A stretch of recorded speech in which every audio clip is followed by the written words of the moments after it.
இன்றைக்கி நம்ம சேனலில் வந்து மாங்காய் பச்சடி செய்ய போகிறோம். மாங்காய் எப்படி செய்யணும் பார்க்கலாங்களா? ஒரு கடாயை வச்சுட்டு எண்ணெய் ஊற்றி கடுகு உளுந்தம் பருப்பு சேர்த்துக்கோங்க. நான் மாங்காய் வந்து சின்ன சின்ன பீஸாக கட் பண்ணி வச்சுருக்கேன். அந்த மாங்காயை சேர்த்து கிண்டி விட்டுட்டு கொஞ்சமாக மஞ்சள்தூள், தனி மிளகாத்தூள் வந்து நான் கொஞ்சம் சேர்த்துருக்கேன். உங்களுக்கு வந்து வரமிளகா சேர்த்துக்கனாலும் வரமிளகா சேர்த்துக்கலாம். நான் தனி மிளகாத்தூள் தான் சேர்த்துருக்கேன். அதை சேர்த்துட்டு கொஞ்சமாக உப்பு சேர்த்துக்கணும்.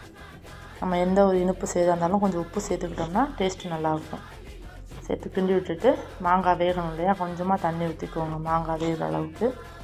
அது நல்லா வெந்து குழஞ்சி வந்ததுக்கப்புறம் நம்ம வந்து வெல்லம் வந்து நான் வந்து ஒரு வெல்லம் சேர்த்துருக்கேன். அந்த வெல்லத்தை சேர்த்து நல்லா வந்து கிண்டி விடுங்க. அந்த மாங்காயோடு வந்து அந்த வெல்லம் கரைஞ்சி சேர்த்துருச்சுன்னா நல்ல டேஸ்டியாக மாங்காய் பச்சடி தயாருங்க. நீங்கள் இந்த ரெசிப்பியை வீட்டில் செஞ்சு பாருங்கள். வீடியோ பிடிச்சிருந்தா சப்ஸ்கிரைப் பண்ணிக்கோங்க, பெல் ஐக்கானை கிளிக் பண்ணிக்கோங்க. தேங்க்யூ.